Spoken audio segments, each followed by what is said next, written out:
This is the wrap-up session, and hi Andrea, and Ido, and Hayo, and a few others. Good to see you all. This is the remaining core on a Friday afternoon after 1 week of Hackathon, and it's been a lot of fun. We made a lot of decisions. It may not look like a hacker's hackathon in terms of command line work, but it turns out we had to make a lot of more upper level decisions about FoodOn hierarchies and mappings, ambitions, a big Wikipedia piece. So we're going to talk through each of these things in a bit of a faster fashion, maybe 5, max 10 minutes per theme area, topic area. So yeah. Anything you guys want to say out there in the world before we get started? No, not really. Okay. Hi. Okay. Yeah, hi. Just Thanks for having us. Yeah. Looking forward to this. Yep. All right. So I don't have any order in mind, so I'm happy to charge in, and then we'll just run with the energy. Okay. Okay. So a really fun part facilitated by Kate Thornton here is an ambition that we've kind of thought about for a while, but not really understood, which is how to integrate FoodOn with Wikidata more closely. And this is connected to the notion that FoodOn curation is really big, ambitious, and maybe overly ambitious. So how do we crowdsource a lot of the language elements and some of the other elements of FoodOn? So what we're looking at were a couple of different things, and I prepared this slide to kind of to cover the 3 different areas we took a peek at today. So one of them is the synonymy that's going on and the multilingual labels of food terms, mostly food terms, but maybe also food process terms. Focused on the food terms and seeing what was available through Wikidata, I should say, and how hard or easy it was to construe some queries in order to get the kind of synonyms that we might have already in FoodOn, but also whether we could provide a view of FoodOn that had a Wikidata-powered language module. So I'm sort of summarizing some of the thinking that we started with and got to.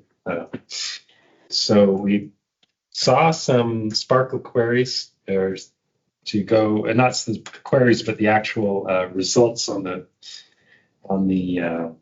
Wikidata side for food items and the multilingual labels that were available there.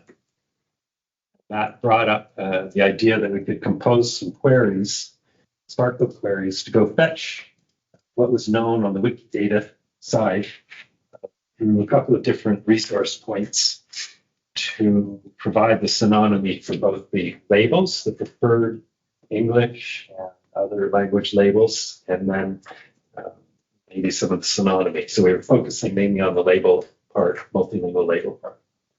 So that's led to this sort of hypothetical workflow where we could run a script that launched some of these queries at Wikidata. We would get back a single table of hits, different resources for the multilingual equivalent, let's say an apple, or some other anatomical food, and get them into one table, and then run on our side another script to take all of our own synonyms and put them in a table, and then slowly, as time goes by, convert our internal synonymy, managed synonymy, move it over, or have Wikipedia cover it, and thereby relieve our curators of having to do synonymy work, except through Wikidata. So we got a bit of a crash course in how to enter new terms into Wikidata, which was a lot easier than I expected, and therefore a low roadblock. In fact, it might even be easier than curating in FoodOn. It's much easier to curate. Yeah. All right, I admit it. So that was a great find. And we also took a look at varietals, but Ginny's going to tell us more about the varietal side of things. Just to say, I can envision a similar workflow for looking at the varietals that Wikidata has and how to support those.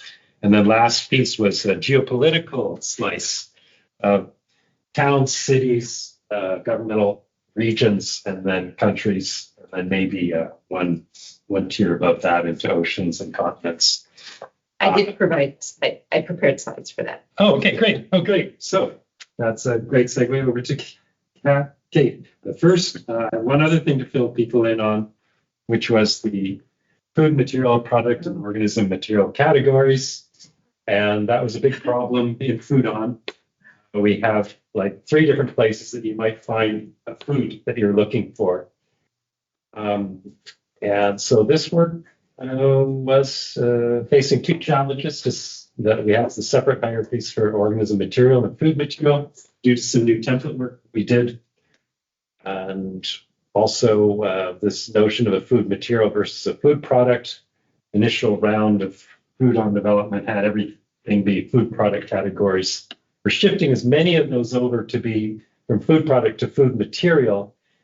This is partially providing some space for some upcoming work on defining food products such that we could reintroduce or utilize existing high-level food product categories, but add axioms actually, so that we can infer when a food material is a food product by the processing that's been applied. That's one move. Another one was that we have this food material hierarchy. It seemed like organisms couldn't fit under it, but it turns out our food material hierarchy is really very loosely defined. So actually we could put the organism materials underneath it with the understanding that there's some potential that they could be used as food, but not it's not going to be this true thing, but rather possible thing. Never raised your hand. Okay, raised hand. Hi-yo. Yes. Yeah. Hey, a little question. I often encounter also the terms like food stuff and food item. Yes. Have you perhaps thought about these? Are these perhaps different concepts or only synonyms? Have you perhaps considered that? Yeah, I don't know offhand exactly what synonymy we put into FoodOn in that regard. I would call them synonyms, and then if categories can be set up for them that are separate somehow from what we have for food material, then we will. You're saying they're synonym for food material. I'd have to look up. I'm not sure offhand. I know we did look at some of those. They may be in there, so it's worth a search, but I'm not going to do that right now. No. Maybe the food stuff. Yeah, I'm thinking maybe that is food material, and the food item, I think, would be food product then. Okay, but thanks. Yeah. Okay, so so there's a shift from renaming food product items into food material, and the final question then is, we have this food by organism hierarchy. Can we put multi-component foods in there? Foods that have an organism as a major or minor component? So a decision came out of it that, yes, in this open world, the food material by organism doesn't exclude that there are other materials within a food that has an organism material in it.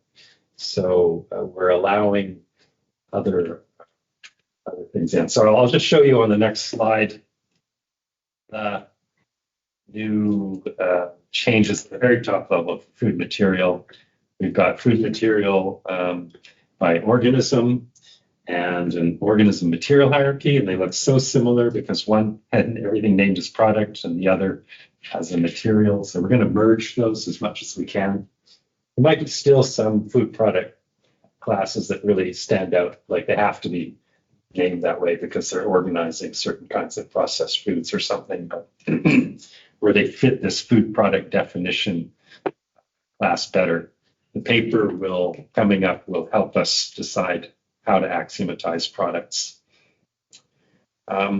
That's the main thing. So if you now, this is all in draft, it'll take it at least a month to hash through, and we want to make some public announcements about this big change in order to brace people who might be using some of the branches in their own databases. However, once this is done, we're going to have a really nice unified place where people should be going primarily for their food classes. Exactly, and it'll be backed up. It'll make all of our users happy. It'll make the philosophers happy. It'll make the food composition people happy. But actually, we still recognize that this is a massively big hierarchy to be confronted with. So there was discussion today through some of the projects about how their simpler hierarchies are more efficient. So what we'd like to do to try to answer those needs is try to come up with maybe queries or views that only select portions of this for use in store databases and so on. But that's more experimental. Okay, that's the end of my spiel. Shall we go over to UK? Okay. Great. Can I make just one question in the so you use organism, no? And I was thinking so there we don't have like bacteria. Where would those go? Right. Bacteria, there's a small list of about 12 bacteria, and I forget exactly where they are. I think actually they're just listed under a different branch of the ontology. They're listed under organisms right now. We have bacteria. There's a very small list that showed up in food in Langwell or in Spires. I forget what source. So this is a little branch that can go as well, be referenced. Yes. Directly in the ontology. It's an interest. It was Andrea asking the question. Right. Yeah. Hi, Andrea. It's Magali. Oh. It's a good question because if we spoke about fermentation process, we need indeed bacteria for the food safety point of view and also for the processing point of view. So I guess we will have next discussion about this. Yeah, I was asking for that reason precisely because a lot of organism or product, food material products, they would then in themselves have some bacteria as ingredients that are key for fermentation. We have also an open discussion about fermented food in the GitHub issue. So please, if you have some ideas about this, you can contribute, I guess. Good. Okay, great. Over to you. Okay, I shared my screen, but I don't know if it's. Maybe you have to unplug. I know. How do I stop sharing? And no, it's the screenception. Remember, it's like I think you just need to unplug. Well, yeah, I would have thought that I can. Oh, I see. And now, and either that or maybe try sharing now. It's either that or just take your plug. Yeah. Okay.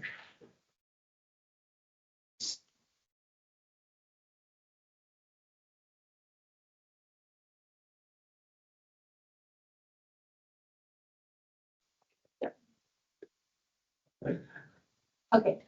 Are the speakers able to hear me? I mean, sorry, the attendees. Yeah. We hear well. Yeah. Okay, great. So the URL for these slides is right there on the cover. If anybody wants to take a look at these at another time, I embedded a lot of the queries that we'll be discussing in these slides. Our motivating question was, could data from Wikidata provide a suitable replacement for the OBO Gazetteer? Since the OBO Gazetteer is no longer being maintained, we need a new source of geographical places.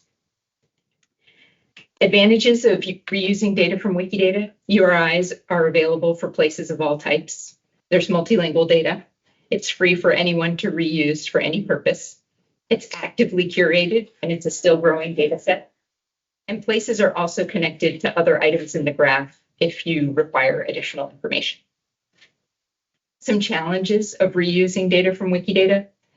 As we all learned together this week, effective querying is informed by familiarity with how the data is structured, and it can be time-consuming to gain this familiarity when multiple data models are being used to structure data within the domain inside of Wikidata. And that is a practice because data modeling is not controlled by anyone in Wikidata, so people are free to use multiple patterns. So we started out with a nice query that Damien wrote for cities and towns and another for the countries. And we wanted to connect the cities and towns to multiple larger administrative units. And so I won't run these queries now, but you can run them on your own from the slides. We were able to successfully connect the cities and towns to 3 larger administrative units all the way up to country. So that was successful. Unfortunately, we also noticed that some cities and towns do not have a located in statement, and that was a property that was important for the query. So there were some cities and towns that were not included in the results set because of this difference in how the data was modeled. So we have a query to identify those items, and they are candidates for future curation attention. So how complete are these results? I did an assessment of the results that we were getting from our expanded connected query. And for example, it has Portland, Oregon, but it does not have Portland, Maine. Kamloops was not included because it was an instance of a city in British Columbia. Antioch, Illinois was not included because it was an instance of an incorporated town of Illinois. And everything in bold on this slide, these are classes of items that were missed by our expanded query. Dagstuhl was not included because it's an instance of a municipality in Germany, and municipalities in Germany were not included. So then, and I'll just say it's because the Wikipedia community is developed over decades, and there aren't strict templates for this content. So we're encountering a variety of ways of coding geography. So I was able to add in all of those classes that we just looked at in that example, but there is likely still quite a bit of missing relevant data.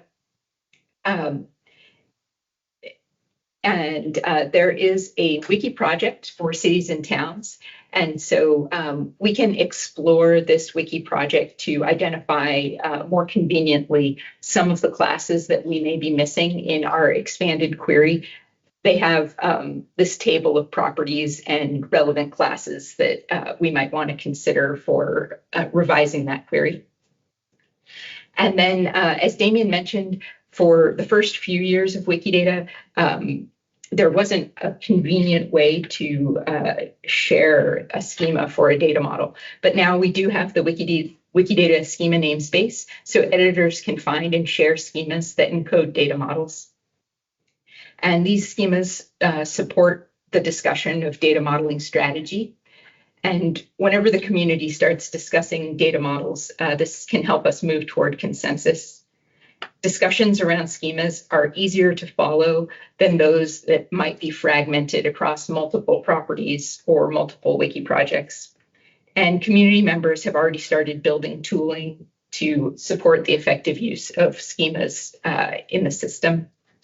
And we can expect community members to write even more tools in the future.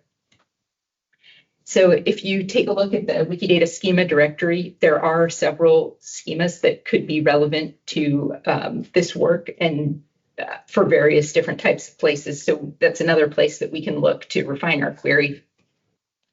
And lastly, I wanted to provide a link to the request a query page in case anybody can use this to request any kind of query of the community, but especially since we already have a really good start on our query, we could share it on this request a query page. And we could also look through the history of this page and see if anybody has requested a similar query in the past. And this could be another great way to get people who have a higher level of familiarity with place data in Wikidata to help us improve the query. So the outcome, we got off to a promising start. We were able to connect those cities and towns to multiple layers of administrative units. We're just also missing some classes of cities and towns still. To identify additional patterns, we could review relevant info from the wiki projects, and to refine the query, we could always, as a backup plan, ask the community for input.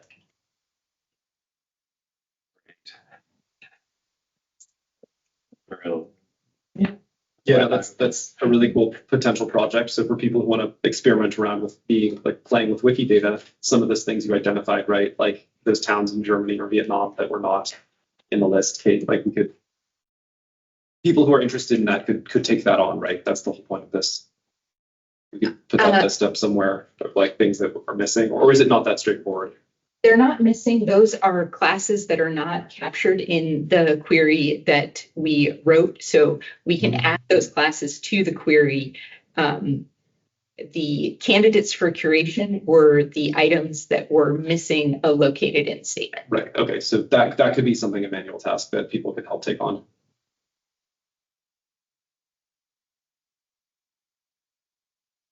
So that's also for the municipalities, which contain cities and towns. If you extend the query, you will also capture like dagstoel. Yes, our expanded query already gets dagstoel. We did that expansion, but I'm saying that just as we missed the class that originally, it was like municipalities of Germany or something like that. There are other small classes like that that are just modeled at such a locally specific level that we weren't catching them in our original query. Yeah, I understand. Yeah. So great.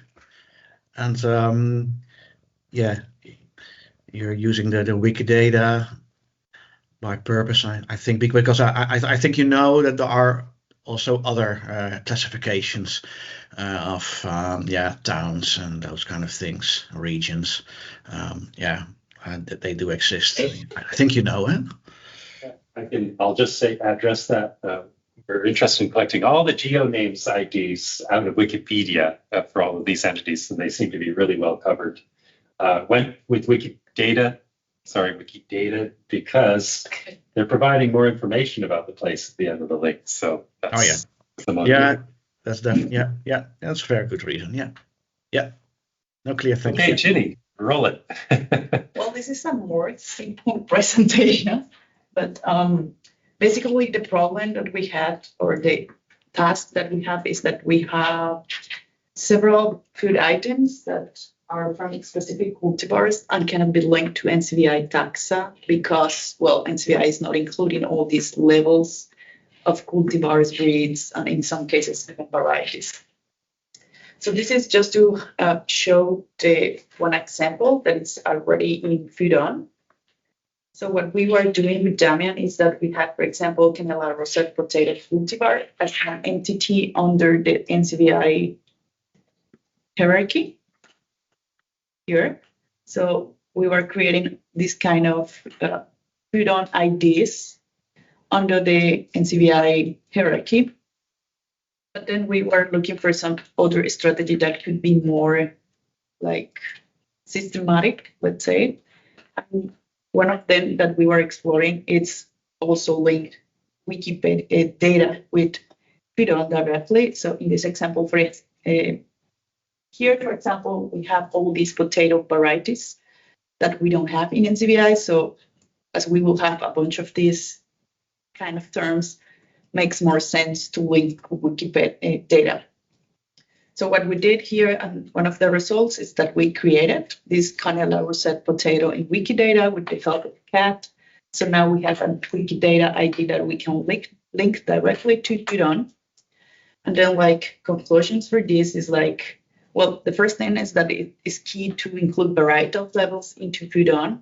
We cannot ignore this kind of variability. We can use Wikidata IDs in FoodOn to identify these varieties and cultivars and so on. And FoodOn can include this Wikidata, for this type of URIs. So yeah, next steps will be like really evaluate if it's better to include the URI from Wikidata and avoid to use these new FoodOn IDs. Yeah, so. Yeah, great. Magali. I was there, but I still have a question. Sorry. Just for my understanding, when you say FoodOn can include this Wikidata URIs, I don't understand because you will manage FoodOn URIs. Yeah, so this is the thing. So we're gonna use Wikidata URIs for geographic names. And we breached a little fissure in the OBO boundary where it's now acceptable to use some IDs directly. As out terms in other dates in other parts of the world. So by the same token, we can use URIs to reference these varietals directly. Hopefully the coordination is really smooth, that the taxon of the varietal has over on the Wikidata side is the same as the taxon that is available to us in NCBI taxon. I'm hoping. I haven't done the query to test that yet. So that means that for NCBI so far, you already use their IDs? Yeah, as the parent of this FoodOn ID, that's subspecies level, that NCBI taxon will never include in their hierarchy.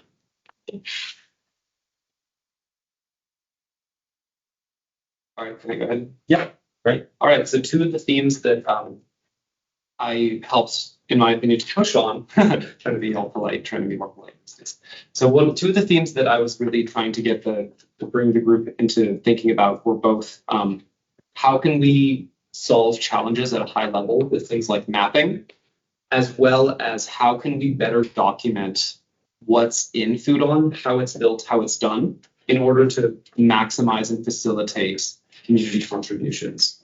So I'll just briefly touch on those two things, and if anyone else wants to talk on the mapping, feel free. I'll just take these two sections real briefly. So in terms of mappings, this is a really common problem that lots of different agencies, institutions are all working towards, right?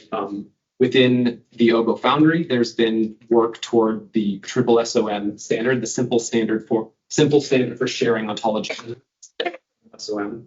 I might have gotten the acronym wrong, but it's basically an evolving standard or an emerging standard within the OBO Foundry. But there's a few little details there that, even though that work has been done, there's some clarification that needs to be done with it. So within the SSOM format, they make use of SCOS predicates, SCOS exact match, SCOS broad match, etc. However, at the time that SCOS created those match types, they did not, and up till this day, include very specific descriptions or definitions or instructions on how one might actually go about using these SCOS match types. And so what we did was, following on some of the work that is being done, both in terms of USDA mapping between its own data sets, as well as mappings between USDA and FoodOn data sets, we really wanted to pin down what would be meant by these SCOS type, and to kind of come up with a little algorithm and description for how one ought to be using them in the context of making mappings between data sets and or vocabularies.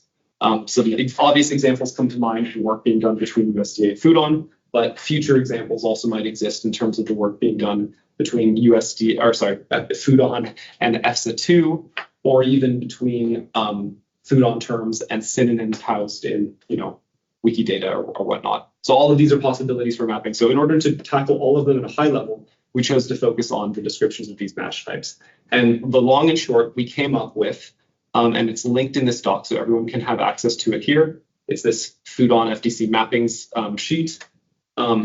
If you can't have access, just let me know. We can fix the permissions. Hopefully we don't have to do that. And this shows this basic little example where we have some examples of mappings here in the second tab. And in the first tab, we have the descriptions of all of the match types. So for example, I won't go through all of these, but for the exact match, we had some discussion about this definition description, and we came to the idea that based on what was in SCOS and just trying to make it really clear, we said mappings between a subject and object term that are assessed to indicate the concepts can be used interchangeably following the transitive property. So we had some discussion about, these things, but we came to kind of a more clear definition. Same thing with the broad or exact narrow matches, etc. So I don't want to recap all of it here, but we did quite a bit of work there. Another thing that we talked about was documentation. And of course, a project, as they say, a project is only as good as its documentation's weakest point. And that's something that there's always room for improvement in documentation in projects, especially when they're community driven and volunteer time. No one's necessarily being paid to do these things. So it's really important to work on these things and to improve them, always improving, striving to improve documentation. And so some of the things that we discussed and we talked about as action items were the need to kind of update the FoodOn website. And Damien, if you want to speak more to this, what we have there, but we definitely identified certain things that could be done to help with that. It's all here in this document. So what we wanted to include was some of the updates to the website like this, like being able to actually navigate the site better.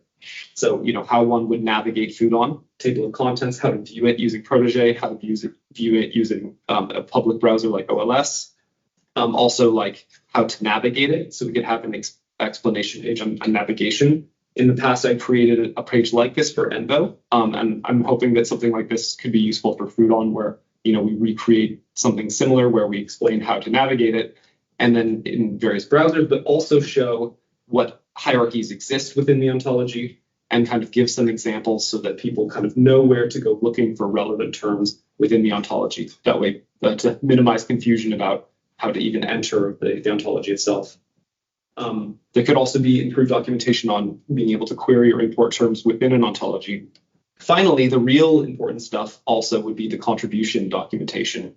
So it would be great to have kind of sections in which there are contribution sections in dealing with the documentation on how GitHub requests, pull requests should be made, rules for curation workflows at both the level of contributors as well as core developers, which is, would come down to like really detailed files that have all of the scripts necessary to edit templates, run the build, run the make files, refreshing imports, all of those kinds of things that need to be done to actually maintain the code for the ontology.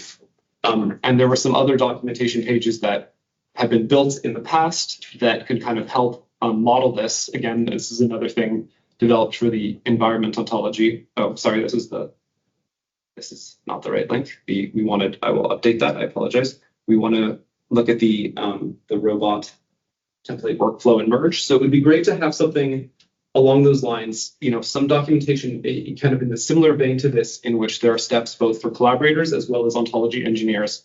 And the steps for collaborators would really walk people through all of the details on what they ought to include in their pull request or when they're preparing terms.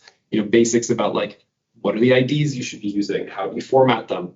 How do we write the labels? How do we find and use parent classes? How do we write proper definitions? How do we do comments? All of that kind of stuff. So there's really detailed documentation here within the environment ontology that hopefully something like this can be leveraged and improved upon to go on have clearer documentation for community contribution. Similarly, steps for engineers as well. So that's at a high level kind of what we discussed. So lots of good ideas there, and hopefully we can help make that happen. Any thoughts, questions? Oh, nice. Yeah. Nothing Great. to add. It's just nice. Yeah. All good steps.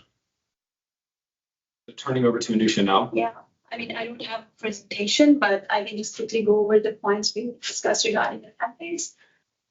So I think we provided the detailed demonstration of all FoodOn templates to everyone here. And we covered animal template, seafood template, then the plants template, and some of our next target which is based on everyone's feedback, includes firstly menu hierarchy for the animal template. Like while we are not making changes to that template immediately, we'll be assessing the effort which will be needed to create that hierarchy. And similarly, menu hierarchy for seafood species. The first phase, I guess, will be focusing now, especially because when Kai has now completed the automation part of the second version. So the first pass will mainly be adding all the seafood species in the template, which will be, I guess that should be around 100, mainly coming from the existing FoodOn terms and also the ones which are requested from the USDA.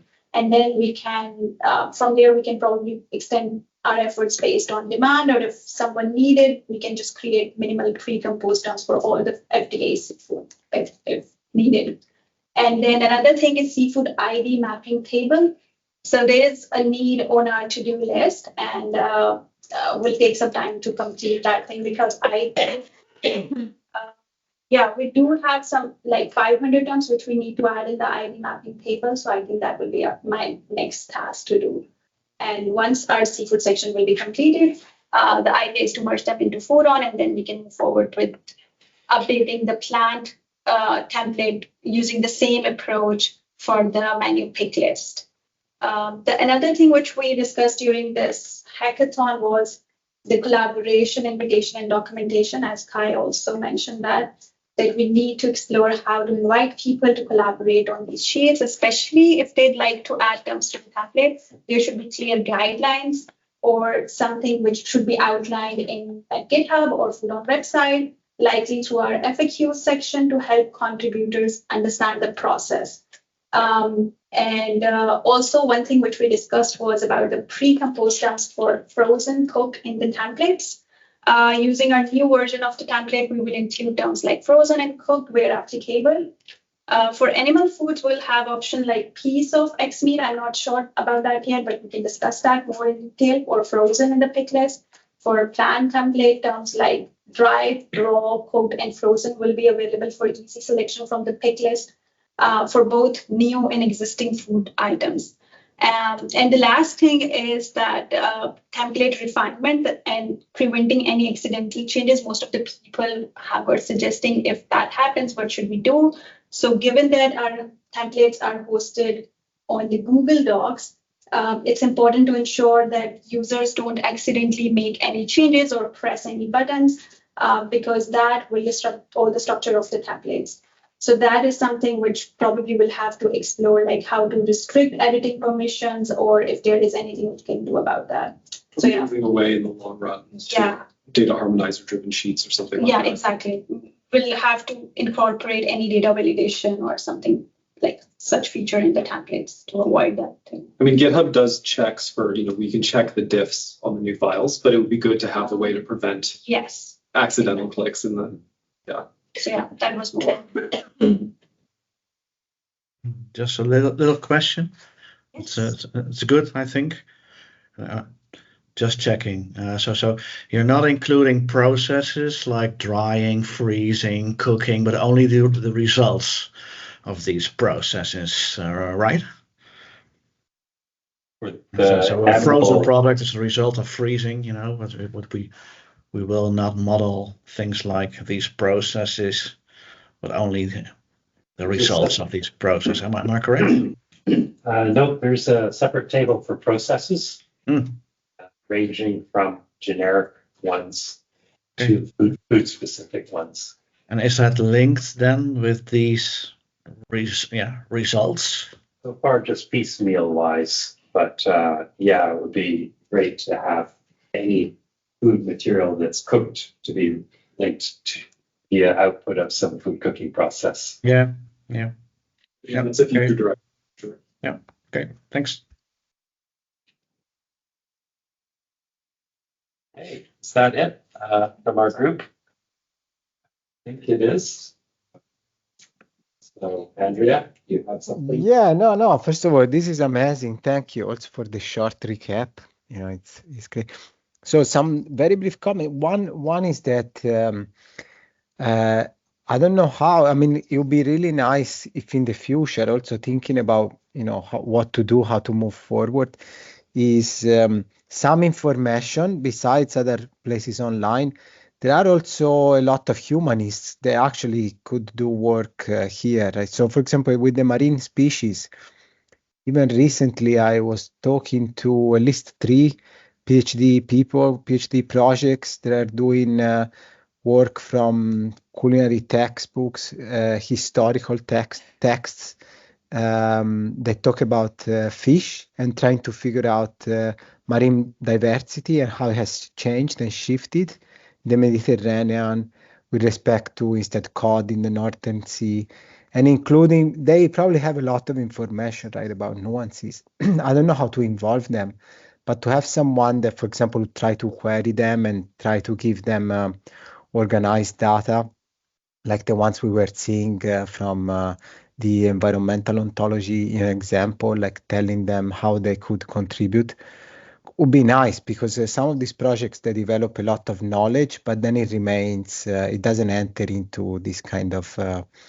curation, and I think it could. That's my impression. It could help also with the varietal versus cultivar, because with a lot of varietal, many people that do work with specific ecological regions, especially if you're thinking of the global south, but maybe you don't have that much institutional effort at taxonomies, providing taxonomies. But you still, of course, have a lot of variety there. It's just not, necessarily always reported. It could be interesting to try to integrate the information. So what I see here, there are lots of fantastic examples. A lot of them come from regions where we, of course, work.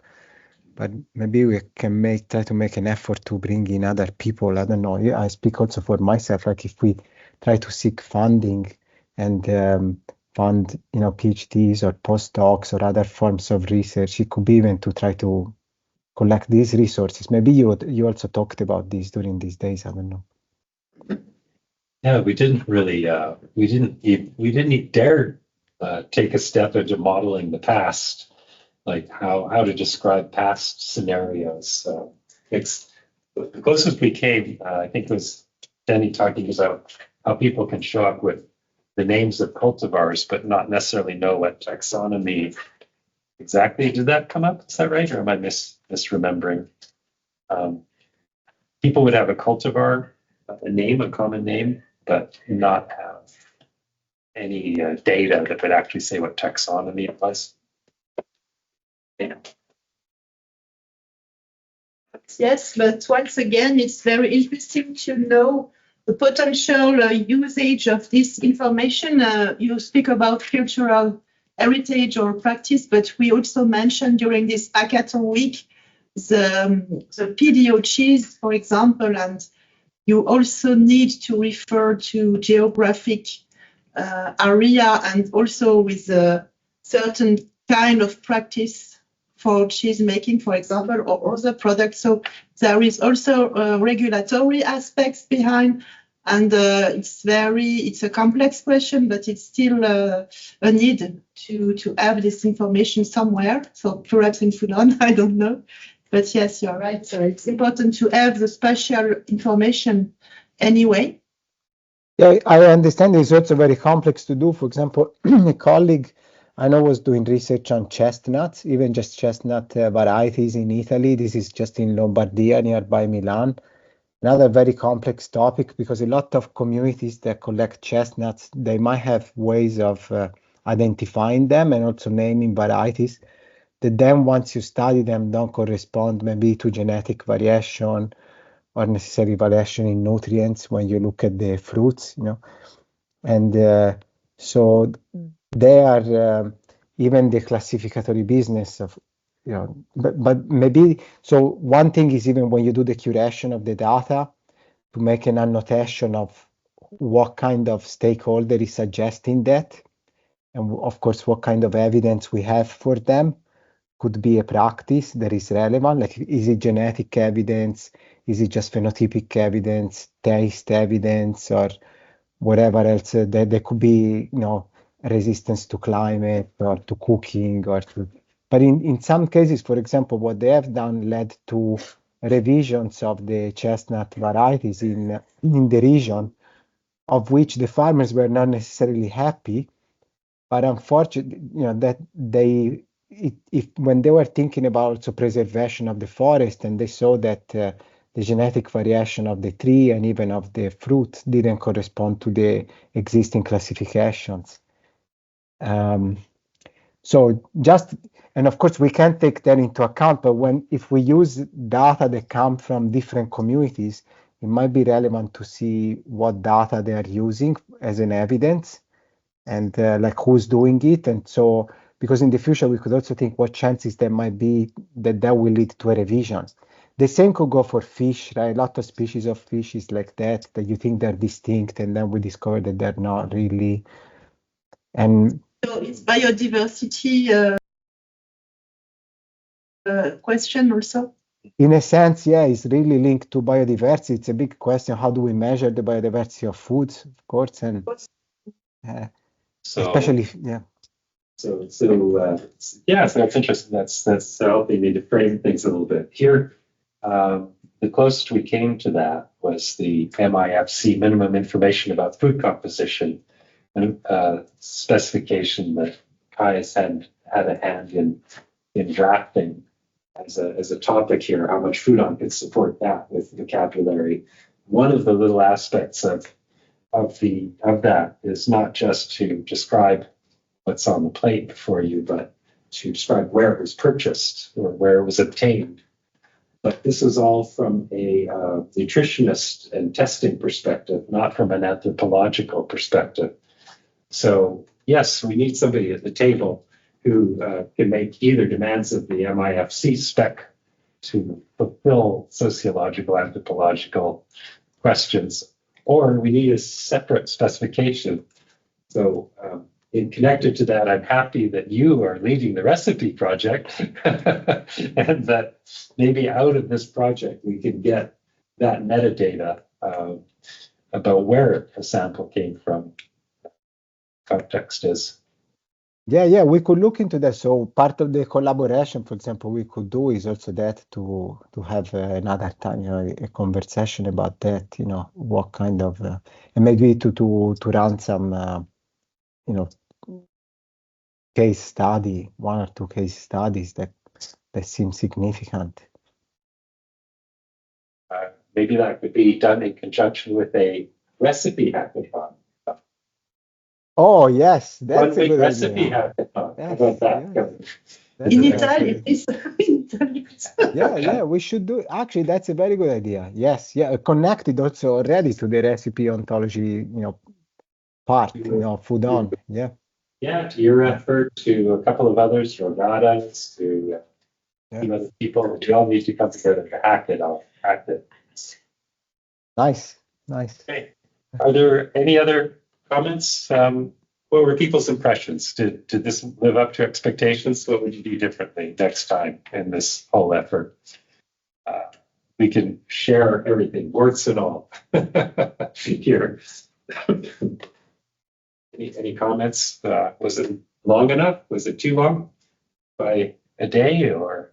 Just right. It was just right? Yeah. Yeah, okay. Was good. You want a tour of the town the next time? In Italy, yes. Yeah. Yeah, so again, for your information, this was probably the coldest week with the Netherlands' experience. Things were like 0 and -4 degrees here all week. I'm sorry, here it's like 20, 18. Oh. Well, it just went up here too, so now we're getting a taste of what it's supposed to be normally like. Well, Damien, 30 years ago, it was quite normal that it would be like -5 or -10 degrees Celsius. So this is quite warm. So we had a nostalgia. Right, Ido? Nostalgia will do. Yeah, I would say that today is not representative. Today is too warm for the time of year. Too warm.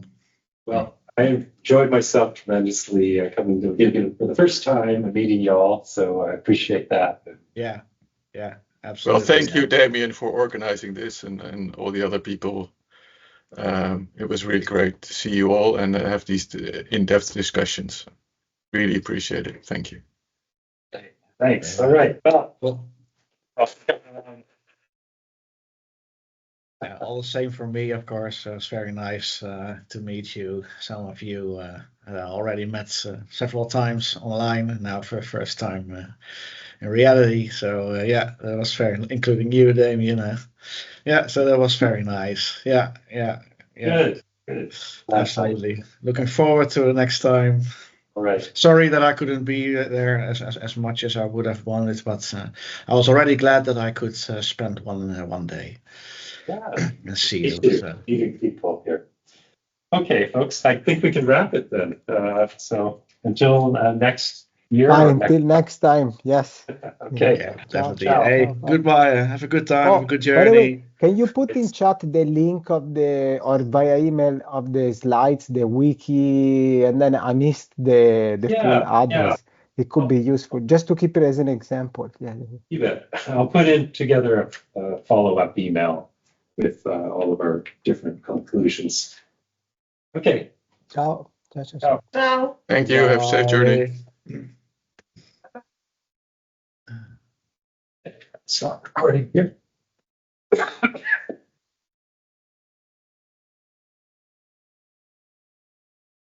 Thanks, Daniel. Yeah. It was nice. It was really helpful for me in so many ways. Thank you. Me too. Thanks, Anusha. Nice to meet you in person. I must say, Yeah. each other. It's better. I mean, keep in touch to our routine meetings for many ways. And have the declaration of